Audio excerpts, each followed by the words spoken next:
والصلاة والسلام على سيد الأنبياء والمرسلين وعلى آله وأصحابه أجمعين.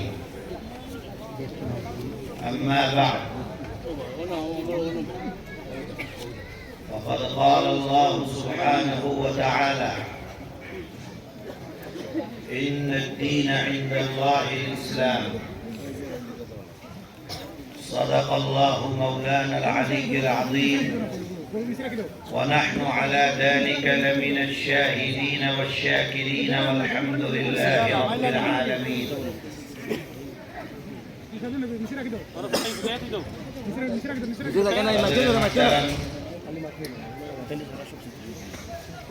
علماء اکرام،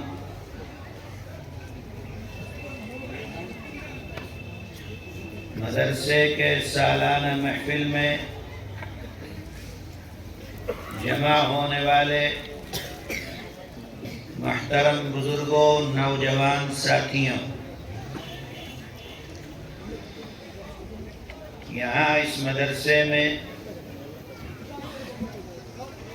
جمعیت علماء کے جھنڈے تلے آپ تمام حضرات اتنی بڑی تعداد میں یہاں پر موجود ہیں، جس محبت اور خلوص کے ساتھ آپ نے ہمارا تقریباً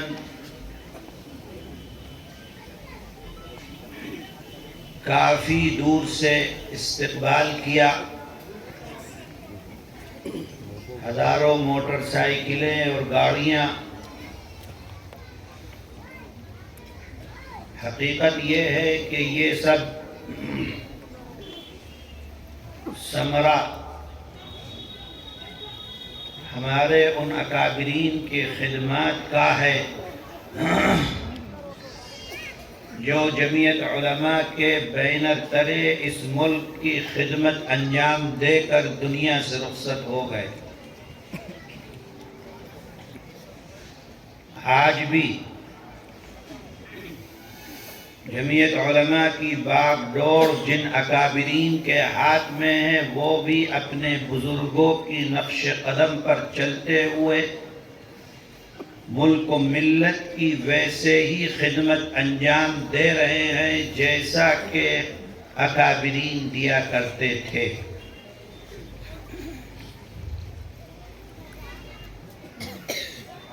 آسام کا رہنے والا ایک باشندہ، اس کا دھرم مذہب کچھ بھی ہو، جمعیت علماء کے اسٹیج سے، جمعیت علماء کے پلیٹ فارم سے میں ہر آسامی باشندے کو مبارکباد دیتا ہوں، اس لیے کہ ایک بڑی لمبی اور طویل لڑائی آپ نے،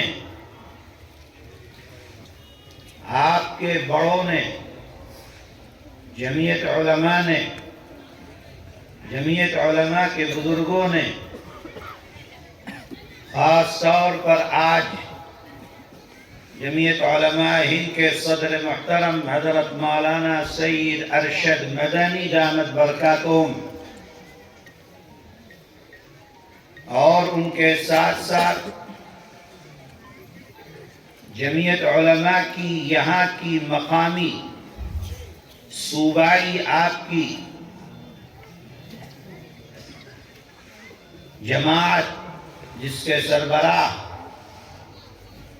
اس وقت مولانا مشتاق عنفر صاحب کی صدارت میں، اور جماعت کے ساتھ ساتھ یہاں کے وہ تنظیم آمسو، جنہوں نے مل کر محنت کر کے کہ مردم شماری 71 کی شمار کی جائے گی یا مردم شماری 51 کی شمار کی جائے گی، اس سلسلے میں جو قانونی لڑائی آسام کے لیے، آسام کے باشندوں کے لیے جمعیت علماء ہند نے، حضرت مولانا ارشد مدنی صاحب نے، مولانا مشتاق عنفر صاحب نے، آمسو نے جو لڑائی لڑی ہے اور اللہ نے اس میں کامیابی عطا فرمائی ہے اور حکومت پر بیٹھے ہوئے فرقہ پرستوں کا منہ کالا ہوا ہے۔ حقیقت ہے کہ اسی وجہ سے میں کہہ رہا ہوں کہ آسام کے ایک ایک باشندہ مبارکباد کا مستحق ہے کہ اللہ تعالیٰ نے اس سلسلے میں انہیں سرخ روئی عطا فرمائی، نہیں تو فرقہ پرستوں کا، اسلام دشمنوں کا، مسلمان سے دشمنی رکھنے والی ذہنیت کا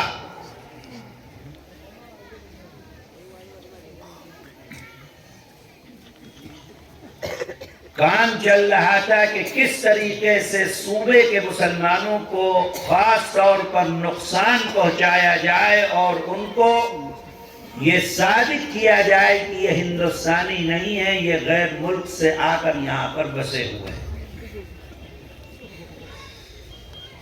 اللہ کا فضل اور اس کا کرم ہے، ہماری ماں بہنوں بزرگوں مربیوں کی راتوں کی دعائیں ہیں۔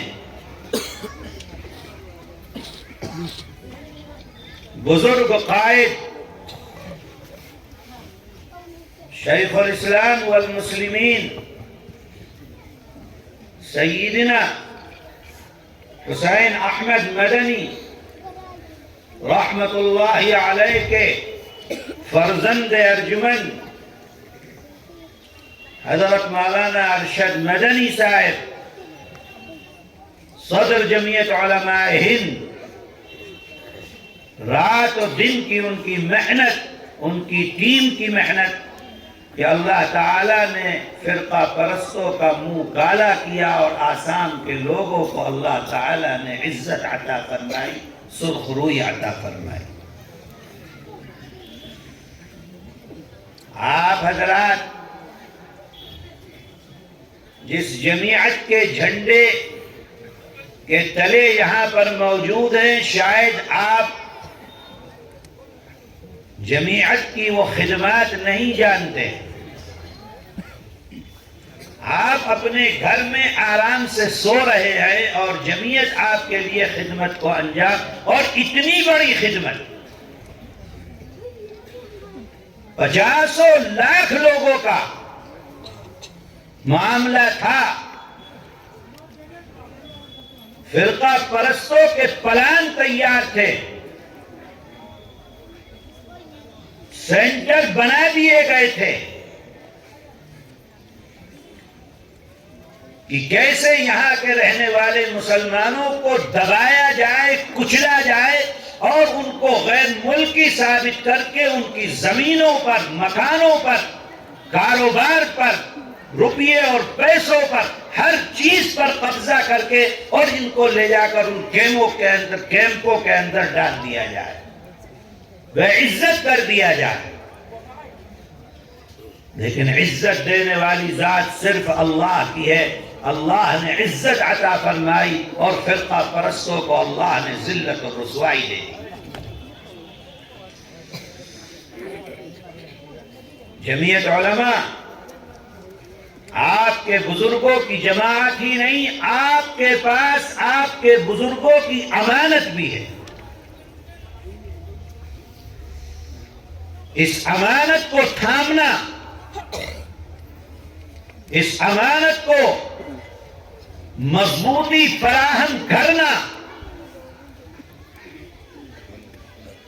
یہ ہر مسلمان کے اوپر حق ہے، مرد ہو کہ عورت ہو، جوان ہو کہ بوڑھا ہو۔ میرے پاس بہت زیادہ وقت چونکہ نہیں ہے، مجھے آج سارا دن ہو گیا سفر، کل ساری رات جاگتے ہوئے گزر گئی، کل کا سارا دن جاگتے گزر گیا، تقریباً 40 گھنٹے ہو گئے مجھے جاگتے ہوئے، اور مستقل سفر میں ساری رات میری جہاز کینسل ہوا، رات بھر میں ایئرپورٹ کے اوپر ادھر ادھر رہا، اس کے بعد بھی سونے کو نہیں مل سکا۔ آگے ابھی 2 پروگرام اور ہیں۔ میں صرف اس وقت آپ تمام حضرات کو اس سلسلے میں مبارکباد دینے کے لیے بیٹھا ہوں۔ میرا جی چاہتا تھا کہ جس وقت آسام کے سلسلے میں فیصلہ آیا، جمعیت علماء ہند کے صدر محترم کو، جمعیت علماء آسام کے صدر محترم مشتاق انفر صاحب کو اور آمسو کے ذمہ داروں کو مبارکباد دی جائے، اور ان کی اس خدمت پر جو انہوں نے یہاں کے لوگوں کے لیے کی ہے،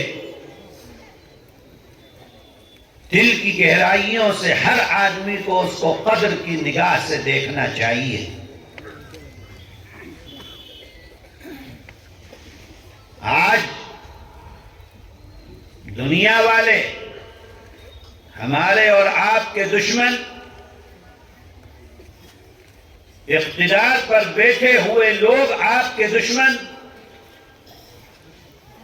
کس بنیاد پر؟ صرف اس بنیاد پر کہ آپ ایک اللہ کا کلمہ پڑھنے والے ہیں، اس کے علاوہ کوئی بنیاد نہیں ہے۔ اسی بنیاد پر وہ آپ کے خلاف زہر اگلتے ہیں، اسی بنیاد پر آپ کو کچلنے کی کوششیں کرتے ہیں، اسی بنیاد پر آپ کے خلاف پروپیگنڈے اور پلان بناتے ہیں، اسی بنیاد پر جو آپ کی اسلامی چیزیں ہیں، آپ کے مدرسے، آپ کی مسجدیں، آپ کی عبادت گاہیں، آپ کا کھان، آپ کا پان، آپ کا داڑھی اور ٹوپی، ہر چیز سے اس فرقہ پرست کو نفرت ہے، اور وہ ہر چیز کو آپ سے، یعنی کہ آپ سے آپ کا ایمان اور اسلام لے لینا چاہتا ہے۔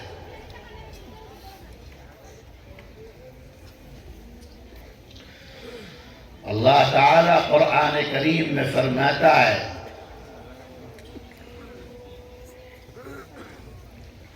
وَمَا نَقَمُوا مِنْهُمْ إِلَّا أَن يُؤْمِنُوا بِاللَّهِ الْعَزِيزِ الْحَمِيدِ۔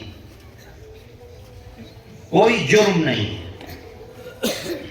مسلمان کا کوئی جرم نہیں ہے سوائے اس کے کہ وہ مسلمان ہے۔ اس ملک کے اندر، صوبے کے اندر جو کچھ کیا جا رہا ہے، بولا جا رہا ہے، اور اس کو عملی جامہ پہنانے کی کوشش ہو رہی ہے اور کھلے عام بکواس کی جاتی ہے، صرف اس بنیاد پر کہ آپ مسلمان ہیں، آپ ایک اللہ کا کلمہ پڑھنے والے ہیں۔ کیسے آپ سے آپ کے ایمان کو اور اسلام کو لے لیا جائے، اس کے علاوہ کوئی مقصد نہیں ہے کہ آپ کو ڈرا کر ایسا کر دیا جائے، غلام بنا دیا جائے کہ جو وہ چاہیں وہ آپ کریں، جو قرآن و حدیث چاہے اس کے مطابق آپ زندگی نہ گزاریں۔ یہ ان کا پلان ہے، اور ہمیں یقین ہے کہ یہ آج سے نہیں، جب سے دنیا آئی، حق اور باطل اس وقت سے برابر برسر پیکار ہیں۔ باطل دنیا کے اندر ہمیشہ طاقت کے ساتھ آیا ہے، سر و سامانی کے ساتھ آیا ہے، ہر طریقے کے ہتھیار سے لیس ہو کر آیا ہے، اور حق ہمیشہ کمزور آیا ہے، کمزور رہا ہے، لیکن اللہ نے ہمیشہ حق کو فتح عطا فرمائی۔ اس اس لیے آئے مسلمانوں، گھبرانے کی ضرورت نہیں ہے، مایوس ہونے کی ضرورت نہیں ہے۔ بڑی بڑی طاقتیں دنیا کے اندر آئیں، اسلام کو مٹانے کے لیے، ختم کرنے کے لیے۔ وہ بڑی بڑی طاقتیں خود ختم ہو گئی۔ اسلام کل بھی زندہ تھا، اسلام آج بھی زندہ ہے، اور انشاءاللہ صبح قیامت تک باقی رہے گا۔ کوئی ضرورت نہیں ہے گھبرانے کی، مایوس ہونے کی کوئی ضرورت نہیں ہے۔ اپنے اللہ پر ایسا ایمان اور بھروسہ، آج دنیا کی باطل طاقتوں کے پاس اگر کچھ طاقت ہے وہ بھی میرے خدا کی دی ہوئی ہے، جب چاہے وہ اس کو واپس لے لے۔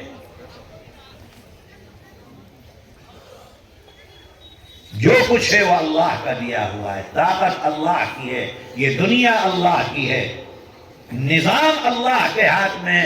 جب جو چاہیں اللہ تعالی اس نظام کے اندر وہ رد و بدل فرما سکتے ہیں، کرتے ہیں، دنیا دیکھتی ہے۔ اپنی دنیا کی طاقت میں اقتدار کی کرسی پر بیٹھ کر نشے میں چور اقتدار کے کرسیوں والوں کو دیکھنا اور سمجھنا چاہیے کہ کرسی پر بیٹھ کر اگر ظلم کیا جاتا ہے تو وہ ظلم زیادہ دن چلنے والا نہیں ہوتا ہے۔ وہ کرسیاں جس پر بیٹھ کر اقتدار کرنے والے عدل و انصاف کے ساتھ اقتدار کی کرسی کو چلاتے ہیں، وہ دنیا کے اندر پائیدار رہتے بھی ہیں، اور دنیا سے جانے کے بعد دنیا ان کو یاد بھی کرتی ہے۔ اور ظالم مٹ جاتے ہیں، دنیا سے نام و نشان ختم ہو جاتا ہے، کوئی ان کو پوچھنے والا بھی نہیں ہوتا۔ نظام قدرت ہے، نظام قدرت ہے کہ خون خون ہے، گرتا ہے تو جم جاتا ہے، اور ظلم ظلم ہے، بڑھتا ہے تو مٹ جاتا ہے۔ ہم نے دیکھا ہے اپنی آنکھوں سے، ابھی چند دن پہلے کی بات، ہر اقتدار کی کرسی پر بیٹھے ہوئے انسان کو جو ظلم و ستم کرنے والے ہیں ان کو اس سے سبق لینا چاہیے، اور ظلم و ستم کو چھوڑ کر عدل و انصاف کے راستے پر آنا چاہیے۔ ہم نے دیکھا ہے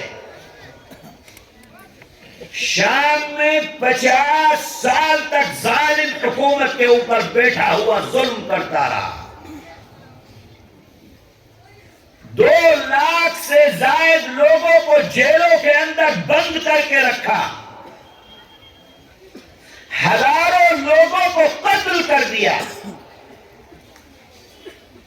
ظلم و ستم کے پہاڑ توڑے گئے۔ لیکن جب قدرت کا فیصلہ ہوا، 12 دن کے اندر اللہ نے اس زبردست حکومت کو ان لوگوں کے ہاتھوں سے جو بے سر و سامانی کے عالم میں اس مضبوط حکومت کے خلاف کھڑے ہوئے، اللہ تعالیٰ نے ان لوگوں کو فتح عطا فرمائی اور ظالموں کے منہ کو کالا کر دیا۔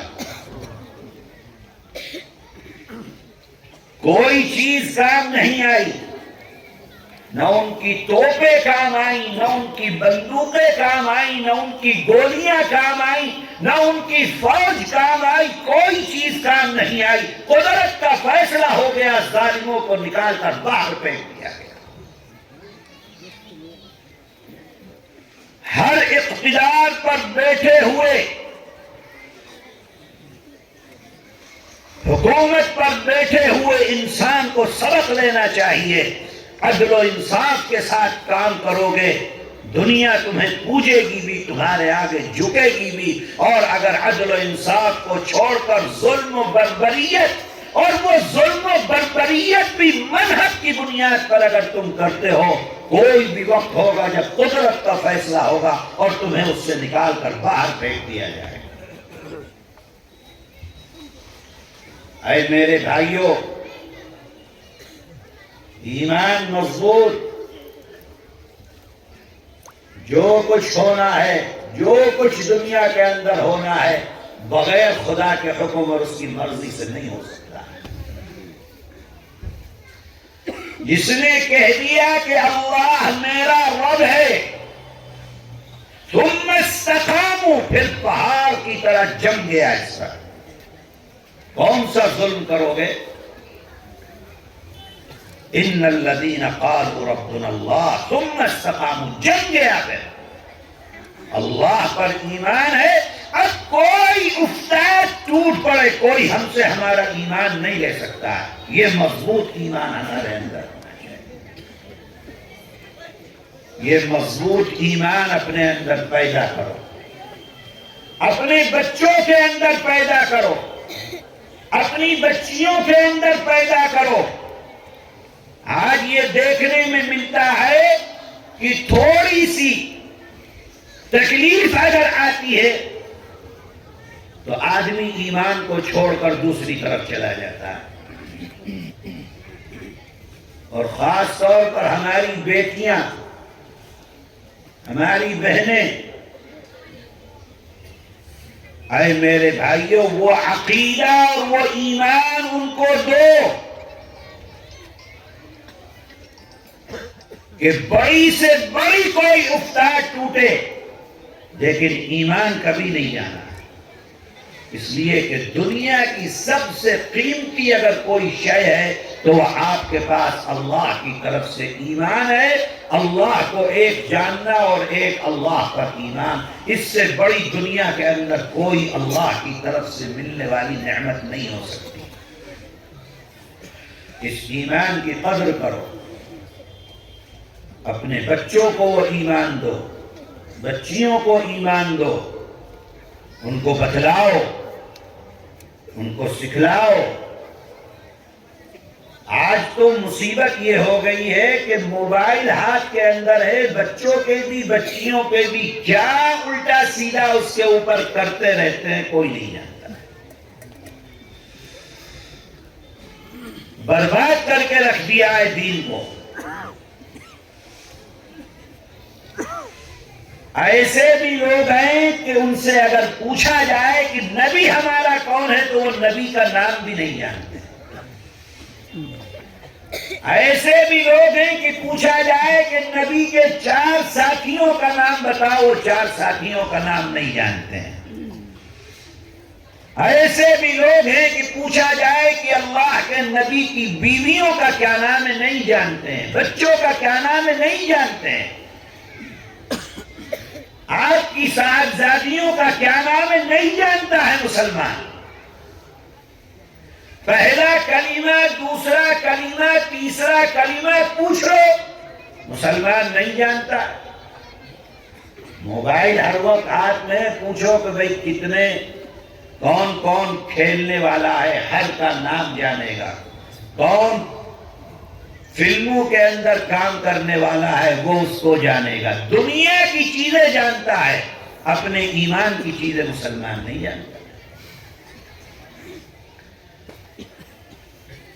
صحابہ کے واقعات سناؤ، صحابیات کے واقعات سناؤ اپنے بچوں کو، اپنی بچیوں کو۔ ابو بکر صدیق رضی اللہ تعالی عنہ کے واقعات بتلاؤ کہ نبی پر کیسے اپنے آپ کو قربان کیا ہے ابو بکر نے۔ ایک وقت ایسا آیا کہ جو کچھ ابو بکر کے پاس تھا نبی کے قدموں میں لا کر رکھ دیا۔ اللہ کے نبی نے پھر حکم دے دیا کہ لاؤ چندہ۔ ابو بکر کے پاس کچھ نہیں ہے، گھر کے اندر دیوار پر ہاتھ پھیر رہے ہیں، اماں عائشہ نے پوچھا کہ ابا کیا ہاتھ پھیر کر دیواروں پر کیا دیکھ رہے ہیں؟ فرمایا کہ کپڑا سلنے کے لیے ایک سوئی لٹکا رکھی تھی، اگر وہ سوئی ڈھونڈ رہا ہوں، وہ مل جائے تو وہ بھی لے جا کر نبی کے قدموں میں رکھ لوں، وہ بھی آپ کے آگے ہدیہ کر دوں، وہ بھی چندے کے اندر دے۔ اللہ کے نبی کا حکم ہوا، ابو بکر اچھا کپڑا پہنے ہوئے ہیں، اللہ کے نبی کا حکم ہوا چندے کا، ابو بکر کے پاس دینے کے لیے کچھ نہیں ہے، بازار گئے، وہ جو اچھا کپڑا پہن رکھا تھا اس کپڑے کو بازار میں لے جا کر بیچا، ٹاٹ کا کپڑا جو کم پیسے والا تھا اس سے اپنا بدن ڈھکا، کپڑا بیچ کر ٹاٹ کا کپڑا خریدنے کے بعد جو پیسہ بچا وہ اللہ کے نبی کے قدموں میں لا کر رکھ دیا۔ اللہ کے نبی نے فرمایا ہے لا کر رکھ دیا۔ جبریل امین آ گئے، اللہ کے نبی نے دیکھا کہ جبریل ٹاٹ کا کپڑا پہنے ہوئے، جبریل یہ کیسا کپڑا تم پہنے ہوئے کیوں؟ فرمایا کہ آپ نہیں جانتے، آپ نے حکم دیا کہ چندہ لے کر آؤ، ابو بکر کے پاس کچھ نہیں ہے، گئے بازار، نیا کپڑا اپنا بیچا، ٹاٹ کا کپڑا پہنا، خرید کر جو کچھ پیسہ ملا وہ آپ کے قدموں میں رکھا۔ اللہ کو یہ ادا ایسی پسند آئی، فرشتوں کو حکم دیا کہ تم بھی ٹاٹ کا کپڑا پہنو، ابو بکر کی اتباع۔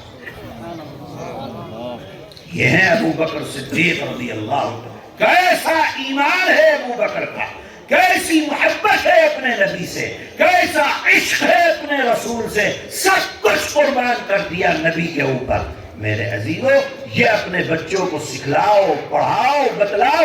آج تو موبائل ہاتھ میں، دنیا بھی برباد ہے، آخرت بھی برباد کر رکھی۔ اور میں آپ سے کہتا ہوں، جگہ جگہ ایمان کے خریدار پھر رہے ہیں، وہ فرقہ پرست جو کرسیوں پر بیٹھ کر اسلام اور مسلمانوں کے خلاف سازشیں کر رہے ہیں وہ الگ ہے۔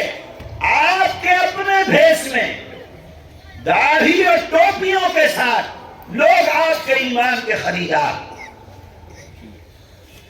صحابہ اکرام رضوان اللہ علیہم اجمعین، اور ان میں بھی خاص طور پر ابو بکر و عمر رضی اللہ تعالی عنہما، ان لوگوں کو گالیاں دی جاتی ہیں، ایمان سے خارج بتلایا جاتا ہے۔ وہ فرقہ جس کو ہم اور آپ شیعہ کے نام سے جانتے ہیں، وہ صحابہ کی توہین کرتا ہے، گالیاں دیتا ہے، ابو بکر و عمر کی گستاخیاں کرتا ہے۔ کیوں؟ تاکہ آپ کے ذہن کو خراب کر کے آپ سے آپ کے ایمان کو لے لیا جائے۔ نبی کریم علیہ السلام خاتم النبیین، اب کوئی نبی، کوئی پیغمبر، کوئی رسول آنے والا نہیں ہے۔ غلام احمد قادیانی کو کھڑا کر دیا کہ تم کہو کہ میں نبی ہوں۔ اس راستے سے آپ کے ایمان کو لے، اگر آپ کے ذہن میں رسول اللہ کی ختم نبوت کے سلسلے میں شک بھی ہو جاتا ہے، آپ کا ایمان ختم ہو جائے گا، ایمان سے نکل جائے گا۔ اللہ کے نبی کے بعد کوئی بھی اگر کہتا ہے جھوٹا ہے، کذاب ہے، دھوکے والا ہے، یہاں تک کہ اگر کوئی دعویٰ کرے، کہے کہ میں اللہ کا نبی ہوں، اور سامنے والا اس سے کہے کہ تم دلیل دو اپنے نبوت کی، اللہ نے اپنے انبیاء کو معجزات عطا، اگر نبی کریم علیہ السلام حضرت محمد صلی اللہ علیہ وسلم کے بعد کوئی نبوت کا دعویٰ کرے اور مسلمان اس سے دلیل مانگے، دلیل مانگنے والا بھی کافر ہو جائے۔ کس چیز کی دلیل مانگی جائے گی؟ اللہ کے نبی کے بعد اب کو، اور اب نیا فتنہ شکیلیت کے نام سے، دنیا کے اندر اس وقت کام کر رہا ہے. کیا کہتا ہے کہ میں مسیح موعود، میں عیسیٰ جو اللہ کی طرف سے نازل ہونے والے، اگر ایمان جو لوگ اس پر لے کر آئے سب کافر ہیں، سب مرتد ہیں. اس لیے کہ مسیح اللہ کے نبی کے خاندان سید ہوگا، اور یہ بدبخت تو بہار کا ہے، اس کا خاندان، اس کا حسب، اس کا نسب، اس کے بھائی، اس کے گھر، اس کی ماں، اس کا باپ، اس کی جائیداد، اس کی چیزیں ہر کوئی انسان جاننا، اور پھر بھی عقلوں پر پتھر پڑ گئے کہ لوگ اس کو مان رہے ہیں، ایمان لا رہے ہیں. ہاں تم مہدی ہو اور تم عیسیٰ ہو. یہ کیا ہے؟ آپ کے ایمان کو خریدنے کے لیے لوگ بازار میں ٹھیلا لگائے بیٹھے ہوئے. اس لیے اپنے ایمان کی فکر کیجیے. سب سے بنیادی چیز آپ کے پاس ایمان ہے، لا الہ الا اللہ محمد رسول اللہ. اللہ سے مانگو، دعا کرو کہ اے اللہ آپ نے ایمان عطا فرمایا، اب آخری سانس تک آپ ہی ہمارے ایمان کی حفاظت فرما سکتے. اپنے بچوں کے ایمان کی فکر کرو، اپنی بچیوں کے ایمان کی فکر کرو. صحابہ اکرام رضوان اللہ علیہم اجمعین کی زندگیاں انہیں پڑھاؤ، بتلاؤ، عقیدہ بتلاؤ. یہ چیزیں کہاں؟ مدرسوں کے اندر آپ کو ملیں. اسی لیے رات و دن آپ کے پیچھے پڑے رہتے ہیں کہ اپنے بچوں کو مدرسہ پڑھاؤ. اسی لیے رات و دن آپ کے پیچھے پڑے رہتے ہیں کہ بھائی کچھ کرو دنیا کے اندر، لیکن بچوں کو پہلے مدرسہ پڑھاؤ تاکہ ان کا ایمان محفوظ رہ سکے. جو کالج اور اسکول کے پڑھے ہوئے لوگ ہیں اور وہ مدرسے کے اندر نہیں گئے، مدرسہ انہوں نے نہیں پڑھا، اگرچہ وہ کسی اونچے خاندان کا آدمی ہو، لیکن اگر دین اسلام اس کے پاس نہیں آئے وہ راہ حق سے بھٹک سکتا ہے، اور لوگ بھٹک رہے ہیں. اس لیے میرے عزیزوں، آپ حضرات یہاں 20-25 ہزار کی تعداد میں موجود ہیں. میں آپ سے کہتا ہوں کہ اپنے بچوں کو پہلے دین پڑھاؤ، قرآن پڑھاؤ، حدیث پڑھاؤ، مدرسہ پڑھاؤ. لازم کرو اس چیز کو کہ ہمیں پہلے اپنے بچوں کو دین پڑھانا ہے، بچیوں کو دین. ہم کہتے ہیں جب دین پڑھا دو پھر اسکول پڑھاؤ، کالج پڑھاؤ، کوئی منع نہیں کرتا، لیکن دین پڑھاؤ ان کو پہلے تاکہ ان کے ایمان کی حفاظت ہو سکے. میں آخر میں ایک مرتبہ پھر یہاں کے لوگوں کو جو بڑی کامیابی اللہ نے دی ہے اس پر مبارکباد پیش کرتا ہوں، اور خاص طور پر جمعیت علماء کے صدر محترم حضرت مولانا سید ارشد مدنی دامت برکاتہم، مولانا مشتاق عنفر صاحب دامت برکاتہم، آمسو، اور جو لوگ بھی اس سلسلے کے اندر جس نے بھی جو تعاون کیا اور جس کے بھی تعاون سے وہ کامیابی ملی، ہر کسی کی خدمت میں مبارکباد پیش کرتے ہیں. اللہ تعالی ہم سب کے ایمان کی حفاظت فرمائے، عزت عطا فرمائے، ذلت اور رسوائی سے اللہ ہم سب کی حفاظت فرمائے. اس صوبے کے اندر اللہ بسنے والے تمام لوگوں کی عزت و آبرو کی حفاظت فرمائے. وآخر دعوانا ان الحمدللہ رب العالمین. اب کیا ہے؟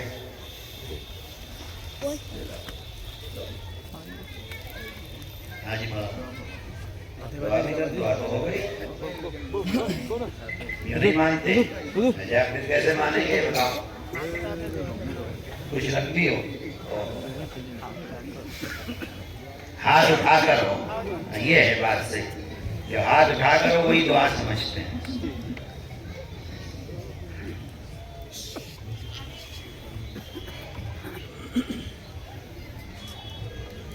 بھائی لوگ بس اسی میں سے سب کو دے دینا. اللهم إنا نشهدك أنت الله لا إله إلا أنت الأحد الصمد الذي لم يلد ولم يولد ولم يكن له كفوا أحد. اللهم صل على سيدنا ومولانا محمد وعلى آل سيدنا ومولانا محمد كما تحب وترضى عدد ما تحب وترضى. اے اللہ ہم تمام حاضرین کو ہمارے مقاصد حسنہ میں کامیابی عطا فرما.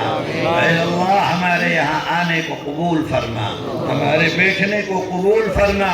اے اللہ جو کچھ کہا گیا اس پر عمل کی توفیق عطا فرما. اے ارحم الراحمین ہمارے ایمان کی حفاظت فرما. اے اللہ ہمارے بچوں کے ایمان کی حفاظت فرما, ہماری بیٹیوں کے ایمان کی حفاظت فرما. اے ارحم الراحمین آخری سانس تک ہمارے ایمان کی حفاظت فرما. اے اللہ ہمارے گناہوں کو معاف فرما, چھوٹے بڑے سب گناہوں کو معاف فرما. دن میں ہوئے رات میں ہوئے سب کو معاف فرما, جان کر ہوئے بغیر جانے ہوئے سب کو معاف فرما. اے ارحم الراحمین اپنی رحمت کی چادر کے اندر ڈھک لے. اے اللہ اپنے غضب سے ہماری حفاظت فرما, اپنے غصے سے ہماری حفاظت فرما. اے ارحم الراحمین جن پر آپ عذاب نازل کرتے ہیں ان سے ہماری حفاظت فرما. اے ارحم الراحمین اپنے نیک بندوں میں ہمارا شمار فرما. اے ارحم الراحمین دنیا بھی اچھی فرما, آخرت بھی اچھی فرما. اے اللہ کل قیامت کے دن میرے آقا حضرت محمد صلی اللہ علیہ وسلم کے ہاتھوں سے جام کوثر عطا فرما. اے اللہ آپ کے ہاتھوں سے جام کوثر عطا فرما, آپ کی شفاعت میسر فرما, آپ کے قریب جنت میں جگہ عطا فرما. اے ارحم الراحمین عافیت اور خیر کی زندگی عطا فرما. اے اللہ دنیا میں ذلت اور رسوائی سے حفاظت فرما. اے اللہ عذاب قبر سے ہماری حفاظت فرما. اے اللہ میدان محشر میں ذلت اور رسوائی سے حفاظت فرما. اے اکرم الاکرمین اپنے نیک بندوں میں ہمارا شمار فرما. اے اکرم الاکرمین نماز پڑھنے والا بنا دے. اے اللہ روزہ رکھنے والا بنا دے. اے اللہ زکوٰۃ ادا کرنے والا بنا دے. اے ارحم الراحمین نیک کام کرنے والا بنا دے. اے اللہ قرآن کی تلاوت کرنے والا بنا دے. اے اللہ اپنے ماں باپ کی بات ماننے والا بنا دے. اے ارحم الراحمین پڑوسیوں کا حق ادا کرنے والا بنا دے. اے ارحم الراحمین گناہوں سے حفاظت ہماری فرما. اے اللہ گناہوں سے بچنے کی توفیق عطا فرما. اے اکرم الاکرمین جھوٹ بولنے سے ہماری حفاظت فرما, دغا دینے سے ہماری حفاظت فرما, کسی کو نقصان پہنچانے سے ہماری حفاظت فرما. اے ارحم الراحمین ہمارے دیش کی حفاظت فرما, دیش واسیوں کی حفاظت فرما, دیش کے اندر بسنے والے سب ہندو مسلمان کی حفاظت فرما. اے اکرم الاکرمین جتنے لوگ بھی دیش میں رہنے والے ہیں پیار و محبت سے رہنے کی توفیق عطا فرما. اے اللہ دشمنیوں کو ختم فرما. اے اللہ جو طاقتیں ہندو اور مسلمان کے درمیان نفرت کو پیدا کر رہی ہیں ان طاقتوں کو کمزور فرما, ان طاقتوں کو خائب و خاسر فرما. اے اکرم الاکرمین پیار و محبت کے ساتھ رہنے کی توفیق عطا فرما. اے اللہ دیش کو ترقی عطا فرما, دشمنوں سے محفوظ فرما, اندر کے دشمن ہوں ان سے بھی محفوظ فرما, باہر کے دشمن ہوں ان سے بھی محفوظ فرما. اے اللہ اس مدرسے کو ترقی عطا فرما, اس مدرسے کی خدمات قبول فرما.